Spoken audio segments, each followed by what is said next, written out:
چند آیات ہیں جو میں نے تلاوت کی ہیں، اور اس میں اللہ کریم نے یہ مہربانی فرمائی ہے کہ کتاب کی شان بیان کرنے کے بعد پھر متقین کی، مومنین کی 6 صفات بیان فرمائی،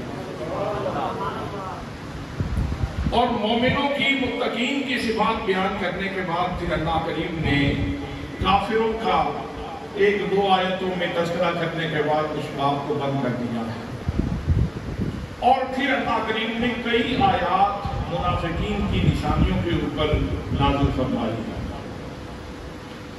تفصیل کا وقت نہیں ہے، میں صرف مومنوں کے خصوصیات کے حوالے سے چند گزارشات عرض کروں گا۔ فی زمانہ اس کی ضرورت بھی بہت ساری ہے۔ جیسے جیسے ہم خیر القرون سے دور ہوتے جا رہے ہیں تو ہر روز نیا فتنہ طلوع ہوتا ہے، ہر روز امت مسلمہ کے لیے نئی آزمائش سر اٹھاتی ہے، اور نئے سے نئے فتنے کا لوگ شکار ہوتے ہیں۔ آپ نے سنا ہوگا کہ چند دن پہلے فیصل آباد میں ایک عورت نے رسول ہونے کا دعویٰ کر دیا۔ چند دن گزرے تو بھوک کی شدت نے ایک اور آدمی کو ستا لیا، ایک اور آدمی کو بھوک لگ گئی اور اس نے سایہ رنگین میں نبوت کا دعویٰ کر دیا۔ اس طرح جیسے جیسے بھوک بڑھ رہی ہے، غربت بڑھ رہی ہے، تو لوگ بھوک سے تنگ آ کے نبوت کے دعوے کر رہے ہیں۔ حالانکہ آپ جانتے ہیں کہ جب نبوت کا واحد کامل تشریف لے آئے، جب بدر کامل تشریف لے آئے، جب 14ویں کے چاند تشریف لے آئے، جب آمنہ کے در یتیم تشریف لے آئے، جب میرے آقا خاتم النبیین کی حیثیت سے تشریف لے آئے، تو میرے آقا کے بعد کسی نبی کا کوئی امکان، حضور صلی اللہ علیہ وسلم کے بعد کسی نبوت کا کوئی امکان نہیں ہے۔ حضور صلی اللہ علیہ وسلم ختم نبوت کا تاج پہن کے تشریف لائے ہیں۔ حضرات محترم، آئیے اسی حوالے سے میں چند باتیں آپ کی خدمت میں عرض کروں گا۔ اللہ کریم نے قرآن مقدس کے اس دیباچہ میں قرآن مقدس کی پہلے شان بیان فرمائی، اور اسلوب بڑا منفرد ہے۔ اللہ کریم ارشاد فرماتا ہے الف لام میم، یہ تینوں حروف مقطعات ہیں۔ 3 قسم کی آیات و حروف قرآن مقدس کے اندر موجود ہیں، ایک ہے مقطعات، ایک ہے متشابہات، اور ایک ہے محکمات۔ مقطعات وہ ہیں کہ جن کا نہ ترجمہ لوگ جانتے ہیں اور نہ اس کی تفسیر لوگ جانتے ہیں، سوائے ان لوگوں کے جن کو حضور صلی اللہ علیہ وسلم خاص توجہ فرمائیں اور ان کو یہ فیضان عطا فرما دیں۔ یعنی وہ اولیاء کاملین جن سے حضور باتیں کرتے ہیں اور اپنا راز کھول دیتے ہیں، صرف ان اولیاء کاملین کو ان حروف کا پتہ ہے، مگر نہ یہ راز ہیں اللہ اور اس کے رسول کے درمیان۔ دوسری قسم کی آیات ہیں جن کو متشابہات کہا جاتا ہے، جن کا لوگ ترجمہ تو کر لیتے ہیں لیکن تفسیر نہیں کر سکتے، جیسے ید اللہ، اللہ کا ہاتھ، اس کا آپ ترجمہ تو کر سکتے ہیں لیکن تفسیر میں نہیں جا سکتے، اس لیے کہ جب تفسیر میں جائیں گے تو ہاتھ مانا تو پھر آگے کندھا مانا جائے گا، اور کندھا مانیں گے تو پھر آگے سینہ ماننا پڑے گا، اور سینہ مانیں گے تو پھر اور بھی بہت کچھ ماننا پڑے گا۔ تو خدا ماننے چلے تھے تو ایک پورا بت مان لیا۔ تو متشابہات وہ ہیں کہ جن کا ترجمہ تو ہو سکتا ہے لیکن تشریح نہیں ہو سکتی، اور وہ کمال ہیں کہ جن کا ترجمہ بھی ہو سکتا ہے اور جن کی تفسیر و تشریح بھی ہو سکتی ہے۔ وہ بہت ساری آیات ہیں، جیسے اقیموا الصلاۃ، نماز قائم کرو، آتوا الزکاۃ، زکات دو، اتموا الحج والعمرۃ للہ، اللہ کے لیے حج کرو اور عمرہ کرو۔ اس طرح کی آیات جو ہیں یہ محکمات میں سے تعلق رکھتی ہیں۔ حضرات محترم، اللہ کریم نے قرآن مقدس کے آغاز میں اتنا مشکل سبق رکھ دیا۔ ایک قرآن مقدس کا پڑھنے والا شائق جب قرآن مقدس کھولتا ہے تو ابتدا میں ہی اتنا مشکل سبق کیوں رکھ دیا؟ حالانکہ ابتدا میں جب کوئی بچہ سکول جاتا ہے تو اس کو پہلے آسان سبق دیا جاتا ہے، پھر جیسے جیسے وہ تدریجاً آگے بڑھتا ہے تو سبق مشکل ہوتا چلا جاتا ہے، پھر جیسے مزید آگے بڑھے گا تو سبق مشکل ہوتا چلا جائے گا. لیکن اللہ کریم نے قرآن مقدس کے آغاز میں ہی اتنا مشکل سبق رکھ دیا کہ جو بھی عالم، فاضل، محقق، مدقق یہاں سے گزرے وہ اس بات کا اعتراف کر کے گزرے کہ میں تو نہیں جانتا، میرا رب جانتا ہے یا میرا رسول جانتا ہے. اللہ کریم کو پتا تھا کچھ لوگ ایسے پیدا ہوں گے جو خود کو تو علامہ کہلائیں گے، اپنے لیے تو عالم کا ٹائٹل پسند کریں گے، لیکن حضور صلی اللہ علیہ وسلم کے لیے علم کی نفی کریں گے. تو پروردگار عالم نے قرآن مقدس میں ابتدا ہی ایسے کی، قرآن مقدس کا آغاز ہی ایسے کیا کہ محقق کہلانے والے، مدقق کہلانے والے، علامہ کہلانے والے اور عالم کا ٹائٹل لینے والے یہاں سے گزرتے ہوئے تجھے مصطفیٰ کے علم کے سامنے گھٹنے ٹیکنے پڑیں گے. یہاں تجھے گھٹنے ٹیکنے پڑیں گے اور اعتراف کرنا پڑے گا کہ میں تو نہیں جانتا، اللہ کی عطا سے میرا رسول نہیں. ٹھہر کے بول رہے ہیں یہاں، میں تو نہیں جانتا، اللہ کی عطا سے میرا رسول. سارے بولیں اللہ کی عطا سے میرا رسول. اور اگر کوئی یہ کہے کہ رسول بھی نہیں جانتے تو پھر یاد رکھنا اللہ کا کلام لغو قرار پائے گا، اور رب کا کلام فضول نہیں ہو سکتا، لغو نہیں ہو سکتا. اس لیے اللہ کے نبی بہر صورت جانتے ہیں، اللہ کی عطا سے جانتے ہیں. تو اللہ کریم نے ابتدا ان حروف مقطعات کے ساتھ فرمایا. پھر آگے ارشاد گرامی ہے، فرمایا الف لام میم ذالک الکتاب لا ریب فیہ. فرمایا اور لوگوں، قرآن کو پڑھنے والوں، قرآن کو سینے سے لگانے والوں، قرآن مقدس سے اسرار زندگی حاصل کرنے والوں، لو سن لو، یہ وہ بلند رتبہ کتاب ہے جس میں شک کی جگہ ہی نہیں ہے. ذالک الکتاب، یہ وہ بلند رتبہ کتاب ہے جھولی میں، ہے آنکھوں کے سامنے، لیکن اس کے لیے اس میں اشارہ دور کا لایا جا رہا ہے، اس میں اشارہ بعید کا لایا جا رہا ہے. یہ نہیں ہے کہ ہاذا الکتاب لا ریب فیہ ہے، کہا جا رہا ہے ذالک الکتاب لا ریب فیہ ہے. یہ وہ بلند رتبہ کتاب ہے جس میں عیب و ریب کی جگہ ہی نہیں. حضرات محترم، یہاں علماء نے لکھا کہ اس میں اشارہ بعید کا اس لیے لایا گیا کہ بے شک قرآن ہے تو سامنے، لیکن عظمتوں کے اعتبار سے بہت دور ہے، بہت بلند ہے،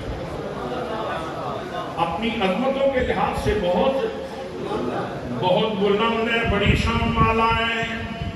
اور حضرات محترم زمانے نے دیکھا جب نبی مکرم صلی اللہ تعالیٰ علیہ وسلم نے لوگوں کو قرآن سکھایا، تو لوگوں کو قرآن سنایا، تو کافر کہنے لگے یہ اپنی طرف سے گھڑ لیتے ہیں، یہ کسی سے بنوا لیتے ہیں، یہ آیات اللہ کریم کی نازل فرمودہ نہیں ہے. تو اللہ کریم نے ارشاد فرمایا میرے پیارے محبوب انہیں کہہ دو اگر تمہیں شک ہے تو اس جیسی کوئی کتاب لے کے آؤ. اتنا آسان کام تھا، جنگیں کرنی ہی نہ پڑتی. جو فصاحات سے بلاغات سے جن کو اپنے علم بیان کے اوپر، علم بدیع کے اوپر، علم تشبیہ کے اوپر، علم استعارہ کے اوپر، جن کو ناز تھا اپنے فن کے اوپر، وہ ایک کتاب تیار کرتے اور جیت جاتے. اللہ نے فرمایا محبوب نے کہو اگر تمہیں قرآن مقدس میں شک ہے تو اس جیسی کوئی کتاب لے کے آؤ. اللہ کی محترم جب کافر دائیں بائیں دیکھنے لگے تو اللہ کریم نے انداز بدل دیا. فرمایا اگر پوری کتاب نہیں لا سکتے اس کے مقابلے میں تو پھر اس طرح کرو فاتو بعشر سور مثلہ مفتریات. فرمایا سنادین مکہ، زعماء مکہ، میرے نبی کی مخالفت کرنے والے لوگوں، اگر تم کتاب نہیں لا سکتے تو 10 صورتیں ہی لے آؤ. 10 صورتیں لانے سے بھی عاجز ہو گئے تو اللہ نے پھر پیٹرن بدلا. فرمایا فاتو بسورۃ من مثلہ، فرمایا اگر 10 سورتیں بھی نہیں لا سکتے تو ایک سورت ہی قرآن مقدس جیسی لے کے آؤ. لیکن حضرات محترم فَبُهِتَ الَّذِي كَفَرَ ٹوٹ گئی کمر. کبھی دیکھیں ادھر کبھی دیکھیں ادھر کچھ نہیں آتا نظر. حضرات محترم یہ وہ بلند رتبہ کتاب ہے جس کا چیلنج کل بھی موجود تھا, جس کا چیلنج آج بھی کافروں کے لیے موجود ہے. اور مستشرقین جو آج اللہ کے کلام کے اوپر اعتراض کرتے ہیں, جو اللہ کے نبی کے اوپر اعتراض کرتے ہیں, ان کے لیے آج بھی چیلنج موجود ہے. آج بھی کوئی مائی کا لال قرآن کا مقابلہ نہیں کر سکتا. جیسے کل چیلنج تھا ایسے ہی آج بھی چیلنج ہے.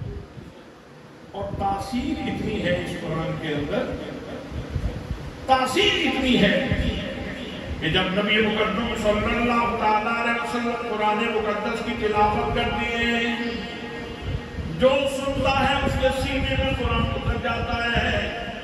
کافروں نے کہا مہم چلائی, لوگوں کو بچاؤ, محمد صلی اللہ تعالیٰ علیہ وسلم کے قریب نہ جائیں. مکے کے جتنے راستے تھے باہر سے آنے والے لوگوں کے لیے ایک آدمی ایک راستے میں بٹھا دیا گیا اور اس کی ڈیوٹی لگا دی گئی.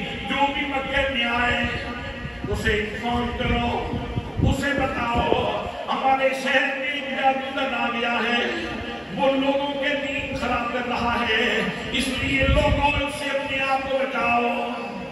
اب ہوا کیا, ویسے تو لوگوں کو پتہ نہیں چلنا تھا تو انہوں نے خود بھی بندے بٹھا دیے. اب جو بھی آتا ہے اس کو بریف کرتے ہیں. اب انسان کی طبیعت ہے کہ جب کوئی نئی چیز ملے تو کل جدید لذیذ, ہر نئی چیز لذیذ ہوتی ہے. وہ کہتے ہیں اچھا چلو دیکھیں تو صحیح جا کے وہ بندہ ہے کیسا جس کا تعارف کروا ہے. فانوس بن کے جس کی حفاظت ہوا کرے, فانوس بن کے جس کی حفاظت خدا کرے, فانوس بن کے جس کی حفاظت ہوا کرے, وہ شمع کیا مجھے جسے روشن خدا کرے, وہ شمع کیا مجھے جسے روشن خدا کرے.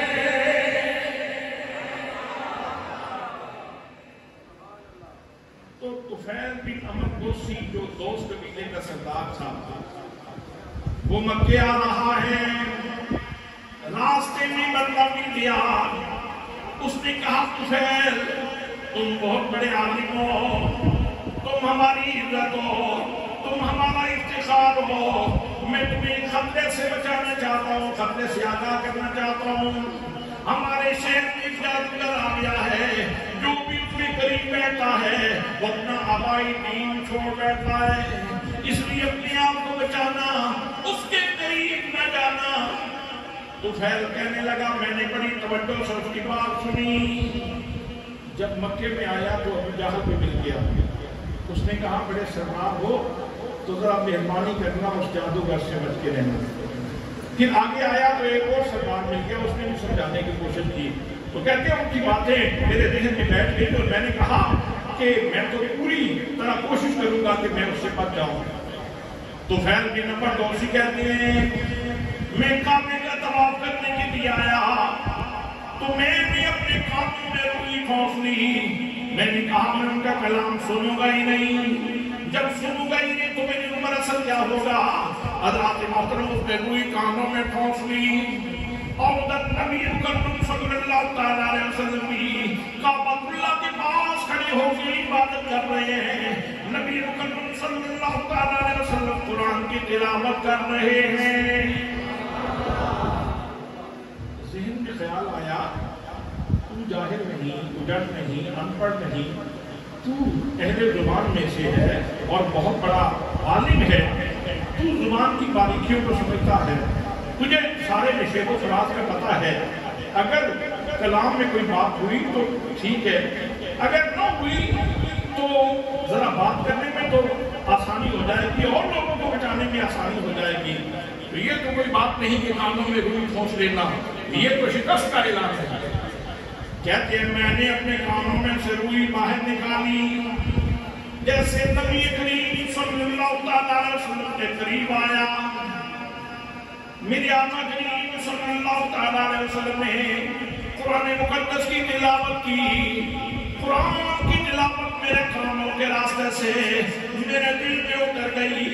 نبی مقدم صلی اللہ علیہ وسلم قرآن پڑھ رہے تھے، مجھے ساری لوگوں کی نصیحتیں بھول گئی، ان کا کلام بھول گیا، ان کی باتیں بھول گئی، میں نبی مقدم صلی اللہ علیہ وسلم کی تلاوت سننے لگا۔ تھوڑی دیر کے بعد نبی مقدم صلی اللہ علیہ وسلم گھر تشریف لے گئے، میں بھی پیچھے پیچھے چلا گیا۔ جب آپ اپنے دروازے سے اندر ہوئے تو میں نے دروازے پر ہلکی سی دستک کی اور میں نے کہا کریم مہربانی فرمائے، مجھے بھی اجازت دے میں بھی اندر آ جاؤں۔ فرمایا آ جاؤ، کون سی رکاوٹ ہے، آ جاؤ، در کرم کھلا ہے، کریم کا دروازہ کھلا ہے، اندر آ جاؤ۔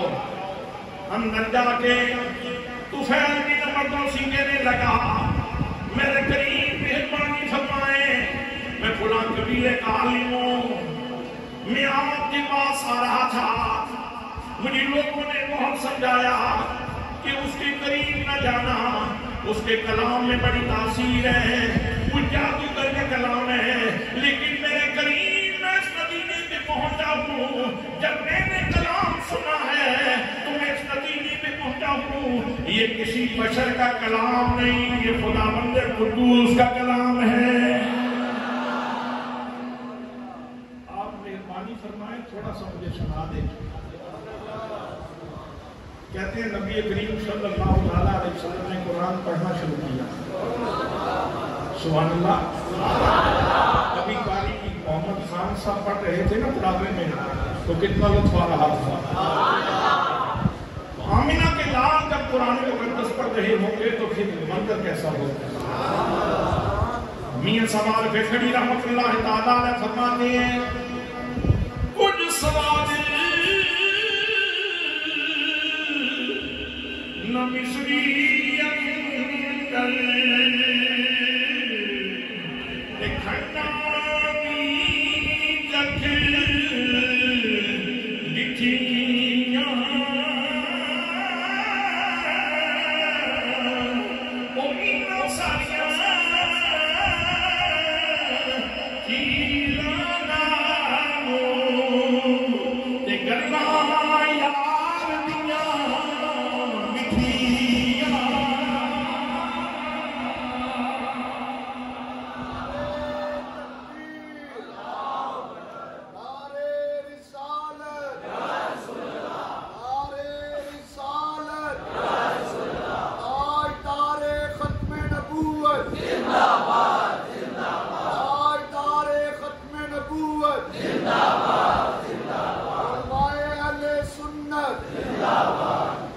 فرماتے ہیں میں بڑا امپریس ہوا، بڑا متاثر ہوا، اور اتنی شیرینی سی کلام میں، کلام کا لطف اپنی جگہ پہ تھا، پڑھنے والے کا لطف اپنی جگہ پہ تھا۔ تو میں نے کہا کہ مجھے کلمہ پڑھائیں، مسلمان بنانا۔ تو حضور صلی اللہ علیہ وسلم نے حضرت طفیل بن عمرو دوسی کو کلمہ پڑھایا اور مسلمان بنا دیا۔ یہ وہ بلند رتبہ کی کتاب ہے جو سننے والا تھوڑی سی ارادت سے اور تھوڑی سی محبت سے سنے تو اس کی کیفیت بدل جاتی ہے، اس کی قسمت سمجھ جاتی ہے، اس کی زندگی کے دھارے بدل جاتے ہیں، سوچ کے انداز بدل جاتے ہیں۔ وہ حضرات محترم اللہ فرماتا ہے الف لام میم ذالک الکتاب لا ریب فیہ، یہ وہ بلند رتبہ کتاب ہے جس میں شک کی جگہ نہیں ہے۔ آگے ارشاد فرمایا ھدی للمتقین، فرمایا لوگوں اس کتاب کے اندر متقین کے لیے سامان وصل موجود ہے۔ اللہ کی بارگاہ میں پہنچنے کا سامان موجود ہے، ہدایت کا سامان موجود ہے، اس کتاب کے اندر روشنی موجود ہے۔ اب متقین ہیں کون؟ اس کے اندر ہدایت تو ہے متقین کے لیے۔ ہاں یہ بات بھی یاد رکھنا، اسی کتاب میں یہ بات بھی موجود ہے یضل بہ کثیرا ویہدی بہ کثیرا۔ بہت سارے لوگ قرآن مقدس پڑھ کے گمراہ ہو جاتے ہیں اور بہت سارے لوگ ہدایت پا جاتے ہیں۔ اب قرآن کا قصور ہے نہیں، فرمایا وما یضل بہ الا الفاسقین۔ گمراہ وہ ہوتے ہیں جو فاسق ہیں، جن کے اندر فسق کی بیماری پائی جاتی ہے۔ ایک اور آیت سنیں، اللہ فرماتا ہے وَنُنَزِّلُ مِنَ الْقُرْآنِ مَا هُوَ شِفَاءٌ وَرَحْمَةٌ لِّلْمُؤْمِنِينَ۔ ہم نے اس قرآن میں شفا بھی اتاری ہے، رحمت بھی موجود ہے اس قرآن کے اندر۔ وَنُنَزِّلُ مِنَ الْقُرْآنِ مَا هُوَ شِفَاءٌ وَرَحْمَةٌ لِّلْمُؤْمِنِينَ۔ شفا بھی مومنین کے لیے ہے، رحمت بھی مومنین کے لیے ہے، لیکن کچھ لوگ ایسے ہیں جن کے لیے قرآن مقدس خسارے کا باعث ہے۔ فرمایا وَلَا يَزِيدُ الظَّالِمِينَ إِلَّا خَسَارًا۔ فرمایا قرآن مقدس کو اگر ظالم پڑھیں گے تو ان کو قرآن فائدہ نہیں دے گا، بلکہ ان کے گھاٹے میں اضافہ ہو جائے گا۔ ظالم پڑھیں گے تو ان کے گھاٹے میں خسارے میں اضافہ ہوگا۔ ظالم ہوتا کون ہے بھائی؟ ظالم کی تعریف کیا ہے؟ یاد رکھنا عدل اور ظلم یہ دونوں آپس میں متضاد ہیں، یہ دونوں ایک دوسرے کی نتیجے ہیں، یہ دونوں ایک دوسرے کے خلاف ہیں۔ حضرات عدل کا معنی ہے وضع الشیء فی محلہ، کسی چیز کو اس کے محل میں رکھنا عدل ہے، کسی چیز کو اس کے مقام پہ رکھنا یہ عدل ہے۔ اور ظلم کی تعریف کیا ہے؟ وضع الشیء فی غیر محلہ، کسی چیز کو اس کے محل میں نہ رکھنا یہ ظلم ہے، کسی چیز کو اس کے محل میں نہ رکھنا یہ ظلم ہے۔ اللہ فرمائے محمد الرسول اللہ والذین معہ اشداء علی الکفار رحماء بینہم تراہم رکعا سجدا۔ اب اس کے ساتھ عدل کیا ہے، ظلم کیا ہے؟ عدل یہ ہے کہ یہ محمد عربی صلی اللہ علیہ وسلم اور آپ کے صحابہ کے لیے اس کو استعمال کیا جائے، بولا جائے۔ اور ظلم یہ ہے جیسے مرزا قادیانی نے کیا کہ اس نے اپنے لیے اور اپنے حواریوں کے لیے اس آیت کو استعمال کیا، اس نے کہا میرے بارے میں نازل ہوئی۔ وَمَا أَرْسَلْنَاكَ إِلَّا رَحْمَةً لِّلْعَالَمِينَ۔ اس کے ساتھ عدل یہ ہے کہ یہ کہا گیا کہ یہ آمنہ کے لال کی شان میں اتری ہے، اور ظلم یہ ہے جیسے مرزا قادیانی نے کیا، وہ کہتا ہے یہ آیت میرے بارے میں نازل ہوئی ہے۔ تو حضرات یاد رکھنا، جب کوئی صحت مند بندہ قرآن مقدس پڑھے گا یعنی ایمان کی صحت والا، تو اس کو شفا مزید ملے گی، اس کو رحمت مزید ملے گی۔ لیکن اگر کوئی بیمار ہے اور وہ ظلم کا عادی ہے تو اس کے گھاٹے میں اضافہ ہوتا ہے، اس کے خسارے میں اضافہ ہوتا ہے۔ تو فرمایا ہدی للمتقین، ہم نے اس کے اندر ہدایت رکھی ہے متقین کے لیے۔ آئیے سنیے متقین کون ہیں۔ فرمایا ہدی للمتقین الذین یؤمنون بالغیب۔ فرمایا لوگو متقین کون ہیں؟ میرا دلوان سے سن لو، متقین وہ ہیں جو غیب کے اوپر ایمان لاتے ہیں، جو غیب کے اوپر ایمان لانے والے ہیں وہ متقی ہیں۔ بھئی ایمان کیسے لائیں گے؟ کوئی بتائے گا تو ایمان لائیں گے نا، کوئی بتائے گا تو ایمان لائیں گے نا۔ تو نبی کا کام غیب بتانا ہے، مومن کا کام ایمان لانا ہے۔ نبی کا کام غیب بتانا ہے اور مومن کا کام ایمان لانا ہے۔ اس لیے یاد رکھنا، مومن وہ ہیں جو یہ مانتے ہیں کہ ہمارے نبی اللہ کی عطا سے غیب جانتے ہیں اور اللہ کی عطا سے ہمیں بتاتے ہیں اور ہم ان کے ارشاد کے اوپر ایمان لاتے ہیں۔ اس کے اوپر میں کتنے دلائل پیش کروں، اس کے اوپر کتنی دلیلیں پیش کروں، بہت بڑا انبار ہے میرے سامنے، لیکن ہلکا سا اشارہ کر کے گزرتا ہوں۔ میرے آقا کریم صلی اللہ تعالیٰ علیہ وسلم نے نماز پڑھاتے ہوئے ارشاد فرمایا، وَاللَّهِ مَا يَخْفَىٰ عَلَيَّ رُكُوعُكُمْ وَلَا خُشُوعُكُمْ، میرے صحابہ میرے پیچھے نماز پڑھنے والوں مت سمجھو کہ محمد مصطفیٰ کو پتہ نہیں، میں تمہارے رکوع کو بھی جانتا ہوں، میں تمہارے دل کے خشوع کو بھی جانتا ہوں۔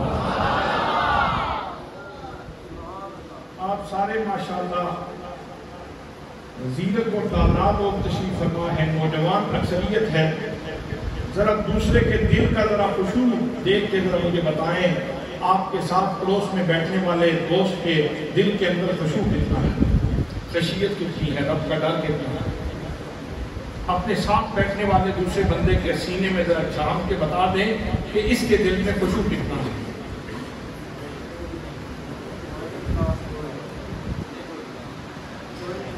میرے ساتھ بیٹھنے والا رانا عظیم صاحب میرے سامنے بیٹھے، میں نہیں بتا سکتا ان کے دل کے اندر خشوع کتنا ہے۔ یہ مولانا شہباز صاحب میرے سامنے بیٹھے، میں نہیں بتا سکتا کہ ان کے دل کے اندر خشوع کتنا ہے۔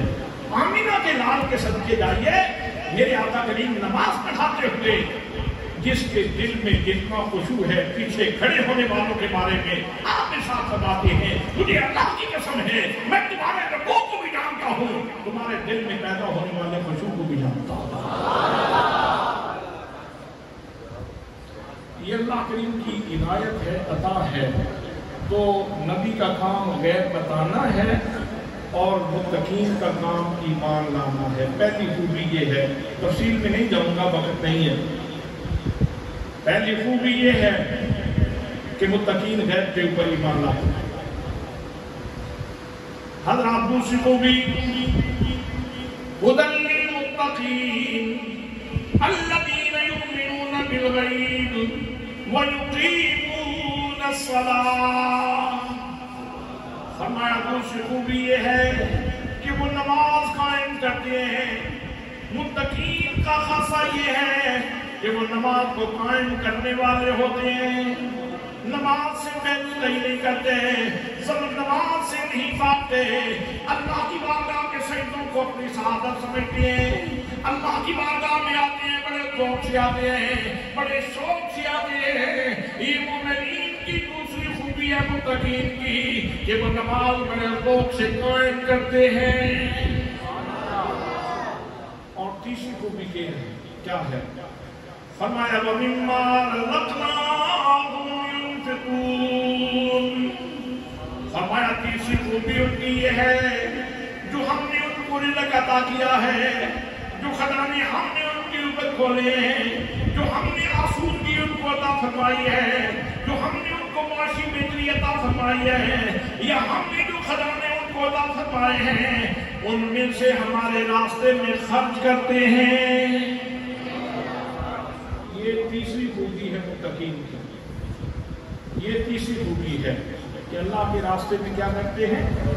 خرچ کرتے ہیں۔ اب یہاں یہ بات بھی سن لیں کہ صرف دانے ہی خرچ کرنے کی چیز نہیں، صرف پیسے ہی خرچ کرنے کی چیز نہیں۔ اگر کسی کے پاس علم کی دولت ہے تو وہ علم کو تقسیم کرے تو یہ بھی اللہ کا دیا ہوا رزق ہے، یہ بھی اللہ کا دیا ہوا رزق ہے۔ حضرات محترم، اور چوتھی خوبی کیا ہے؟ فرمایا وَالَّذِينَ يُؤْمِنُونَ بِمَا أُنزِلَ إِلَيْكَ وَمَا أُنزِلَ مِن قَبْلِكَ۔ فرمایا بابو چوتھی خوبی ان کی یہ ہے کہ جو آپ کے اوپر وحی نازل کی ہے، ہم نے جو کلام اتارا ہے اس کے اوپر بھی ایمان لاتے ہیں، یعنی قرآن پاک کے اوپر ایمان لانا یہ متقین کی چوتھی خوبی ہے۔ اور پانچویں خوبی کیا ہے؟ وَالَّذِينَ يُؤْمِنُونَ بِمَا أُنزِلَ إِلَيْكَ وَمَا أُنزِلَ مِن قَبْلِكَ۔ اور محبوب آپ سے پہلے جناب سیدنا آدم علیہ السلام کے صحیفے ہوں، جناب ابراہیم علیہ السلام کے صحیفے ہوں، جناب نوح علیہ السلام کے صحیفے ہوں، جناب حضرت داؤد کی کتاب ہو، جناب موسیٰ کی کتاب ہو، جناب عیسیٰ کی کتاب ہو، ایک 104 صحیفے اور کتابیں جو اللہ کریم نے نازل فرمائی ہیں، معبود یہ متقین ان ساری کتابوں کے اوپر ایمان لاتے ہیں۔ آپ سے پہلے جتنی وحی اتری ہے نا، آپ سے پہلے اس ساری وحی کے اوپر یہ ایمان لاتے ہیں۔ یہ متقین کی 5ویں خوبی ہے، 5ویں خوبی۔ تو حضرات اگر میرے آقا کے بعد ہی وحی کے نزول کا امکان ہوتا تو پھر بات یہ ہوتی کہ والذین یؤمنون بما ینزل من بعدک، یہ اس کے اوپر بھی ایمان لاتے ہیں جو آپ کے بعد وحی نازل کی جائے گی۔ جبکہ ایسی کوئی بات آپ جاگ رہے ہیں، آپ باقاعدگی ہوش و حواس ہے۔ حضرات محترم، بعد کی وحی کا ذکر، بعد میں کسی اترنے والی وحی کا ذکر نہیں ہے۔ کسی نبی کی کوئی گنجائش نہیں، کسی وحی کی کوئی گنجائش نہیں۔ حضرات محترم، عقل و نقل ہر لحاظ سے ہمارے نبی مکرم صلی اللہ تعالیٰ علیہ وسلم آخری نبی ہیں، اس لیے کہ پہلے جتنے بھی نبی آئے کوئی ایک زمانے کے لیے آیا، دوسرے زمانے میں جگہ بنی تو نبی آیا، ایک مکان کے لیے نبی آیا، دوسرے مکان میں جگہ بنی تو کوئی نبی نیا نبی آیا۔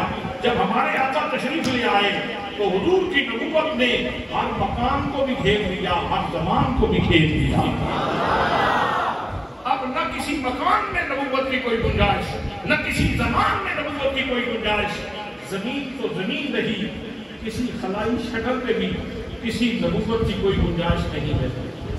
کسی آسمانی ستارے اور سیارے کے اوپر بھی کسی دوسرے نبی کی کوئی گنجائش نہیں ہے۔ چاند کے رسول بھی میرے آقا ہیں، سورج کے رسول بھی میرے آقا ہیں، مشتری کے رسول بھی میرے آقا ہیں، زحل کے رسول بھی میرے آقا ہیں، نیپچون کے رسول بھی میرے آقا ہیں، کہکشاؤں کے رسول بھی میرے آقا ہیں، تمام کائنات کے رسول میرے آقا ہیں۔ حضرات محترم، نہ کسی ملتے کی کوئی گنجائش ہے، نہ کسی سینئر کی اور نہ کسی جونیئر کی۔ ایک تو ملت وہ ہے جس نے نبوت کا دعویٰ کیا، اور ایک ملت جونیئر ہے جو کہتا ہے کہ قادیانی اگر ہمیں کافر نہ کہیں تو ہم ان کو کافر نہیں کہیں گے۔ اس کا مطلب یہ ہے کہ آپ انہیں اس لیے کافر کہتے ہیں کہ وہ آپ کو کافر کہتے ہیں۔ اگر وہ آپ کو مسلمان کہنا شروع کر دیں گے تو کیا آپ انہیں مسلمان کہیں گے؟ حضرات محترم، یاد رکھیں، ہم مدعیوں کو کافر کہتے ہیں تو قرآن کی بنیاد کے اوپر کہتے ہیں، حدیث کی بنیاد کے اوپر کہتے ہیں۔ میرے آقا نے فرمایا انا خاتم النبیین ولا نبی بعدی، میں ختم نبوت کا تاج لے کے آیا ہوں، میرے بعد کسی نبی کی کوئی گنجائش نہیں ہے، کسی نبی کی کوئی گنجائش نہیں ہے۔ حضرات محترم، فیصلہ آباد میں ایک عورت کو بھوک لگی، اس نے نبوت کا دعویٰ کرنا تھا۔ سرائے عالمگیر میں ایک اور کمینے کو بھوک لگی، اس نے نبوت کا دعویٰ کرنا۔ اصل میں پتہ ہے راز کیا ہے؟ پاکستان کمزور ملک ہے، یہاں بدیشی ایجنسیاں بہت تیزی سے کام کر رہی ہیں، اور یہاں ایک رجحان ہے باہر جانے کا، اور کسی یورپ ملک میں اگر جانا ہو تو کتنے پیسے لگتے ہیں یہ آپ سب کو معلوم ہے۔ تو کسی کے لیے یہ جو لوگ ہیں، یہ 2 نمبر دھندا کرنے والے لوگ، یہ بدقیمتی اور کمینی کا اظہار کرنے والے لوگ، ان کے لیے آسان ترین راستہ ہے، جیسے اس عورت نے نبوت کا دعویٰ کیا تو اب وہ محفوظ جگہ پہ پہنچا دی گئی ہے، اب پتہ نہیں کہاں پہنچا دی۔ آسیہ ملونہ نے گستاخی کی، ایک 3rd کلاس عورت تھی، لیکن آج تو یورپ کی فضاؤں میں یہ عورت بھی درون خانہ اصل میں کینیڈا اور جرمنی کا ویزا لینا چاہتی ہے۔ یہ اور کچھ نہیں، یہ صرف ایک زینہ ہے، ایک سہارا ہے، ایک سبب اختیار کیا ہے اس نے کہ جیسے ہی اس طرح کی کوئی بدبختی کا مظاہرہ کرتا ہے تو فوراً ایجنسیاں اس کے اوپر آتے سایہ فکر ہو جاتی ہیں۔ نہیں، انسانی حقوق کا خیال رکھا جائے، انسانی حقوق کا خیال رکھا جائے۔ حضرات محترم، جو خود انسان نہیں ہے وہ انسانیت کے حقوق کی بحالی کی بات کر رہے ہیں۔ جتنے لوگ میرے نبی کے دشمن ہے، وہ انسان نہیں ہے۔ دشمن رسول انسان نہیں ہے۔ میں اس کے اوپر قرآن پیش کرتا ہوں۔ انسان کا بڑا شرف ہے۔ اللہ نے چار قسمیں اٹھائیں۔ والتین، مجھے قسم ہے انجیر کی، والزیتون، مجھے قسم ہے زیتون کی، وطور سینین، اور مجھے قسم ہے طور سینا کی، وہذا البلد الامین، اور مجھے قسم ہے اس امن والے شہر مکہ المکرمہ کی۔ لقد خلقنا الانسان فی احسن تقویم، یقیناً ہم نے اس انسان کو حسین ترین پیکر میں پیدا کیا ہے، حسین ترین تقویم عطا کی ہے۔ لیکن یہی انسان جب بگڑ گیا، یہی انسان جب اس نے یہ چادر اپنے اوپر سے اتار کے چیر پھاڑ کے رکھ دی، اس کو لخت لخت کر دیا، اس نے اس چادر کی حفاظت نہ کی، تو پھر کیا ہوا؟ اسی انسان کے بارے میں قرآن کہتا ہے اولئک بل انعام بل ہم اضل، یہ تو جانوروں کی طرح ہے، بلکہ جانوروں سے بھی گئے گزرے ہیں، جانوروں سے بھی گئے گزرے ہیں۔ تو جو گستاخ رسول ہے نا، وہ ہوگا بے شک انسانی شکل میں، لیکن انسان نہیں ہے، شرف انسانیت سے محروم، وہ شرف انسانیت سے بولے نا، وہ شرف انسانیت سے محروم ہے، شرف انسانیت سے محروم ہے۔ تو جو خود انسان نہیں ہے، جن کے اندر انسانوں والی بات نہیں ہے، جو شرف انسانی کی حفاظت نہیں کر پائے، جو انسانی عظمت کی حفاظت نہیں کر پائے، وہ انسانی حقوق کی بات کرتے ہیں، وہ انسانی حقوق کا چارٹر لوگوں کے سامنے پیش کرنا چاہتے ہیں۔ تو دوستان محترم، یہ ایجنسیاں ایسے لوگوں کو اٹھا لیتی ہیں اور پھر جرمنی کا ویزا بہت آسانی سے ملتا ہے، کینیڈا کا ویزا بہت آسانی سے مل جاتا ہے۔ اصل میں یہ پیٹ کا جو تنور ہے اس میں آگ ڈالنے کے لیے یہ سارے کے سارے سلسلے کیے ہیں۔ تو اللہ فرماتا ہے کہ متقین کی پانچویں صفت یہ ہے کہ وہ جتنی پہلی وحی اتری ہے اس سب کے اوپر ایمان لاتے ہیں، قرآن کے اوپر بھی ایمان لاتے ہیں، اور اس سے پہلے جتنی وحی اتری ہے، جتنی کتابیں، جتنے صحیفے، ان سب کے اوپر ایمان لاتے ہیں۔ اور ہمارا ایمان ہے کہ اللہ نے جتنی کتابیں نازل فرمائی، جتنے صحیفے نازل فرمائے، جب تک وہ تعریف سے پاک تھے تو وہ اللہ کا کلام، ہمارا اس کے اوپر ایمان۔ ہاں آج کل چونکہ ان میں تحریف بہت زیادہ ہو چکی ہے، اور یہود و نصارہ خود بھی مانتے ہیں کہ ہماری کتابیں اصلی حالت میں نہیں ہیں، تو اس لیے آج جو ان کے پاس چیزیں موجود ہیں ان کے اوپر ہم ایمان نہیں رکھتے، جو اللہ نے نازل فرمائی تھی ان کے اوپر ہمارا ایمان آج بھی نہیں۔ اور پھر آخری صفت اللہ نے ذکر فرمائی، فرمایا متقین کی چھٹی صفت یہ ہے وَبِالْآخِرَةِ هُمْ يُوقِنُونَ، وہ آخرت کے اوپر یقین رکھتے ہیں، آخرت کے اوپر، وہ آخرت کے اوپر یقین رکھتے ہیں۔ حضرات یہ جو آخرت کا تصور ہے یہ بہت بڑا تصور ہے، اور قرآن نے یوم آخرت کو یوم لقاء سے تعبیر کیا ہے۔ صرف اہل اللہ کے لیے عرض کرتا ہوں، صرف اہل محبت کے لیے عرض کرتا ہوں، یوم آخرت یوم ملاقات ہے۔ جب وہ بندہ فوت ہو جاتا ہے تو ہم پڑھتے ہیں اِنَّا لِلَّهِ وَإِنَّا إِلَيْهِ رَاجِعُونَ۔ کیا مطلب ہے اس کا؟ اس کا مطلب یہ ہے کہ ہم بھی اللہ کے لیے ہیں، اللہ کے ہیں، اور ہم نے بھی ایک دن اسی کے پاس چلے جانا ہے۔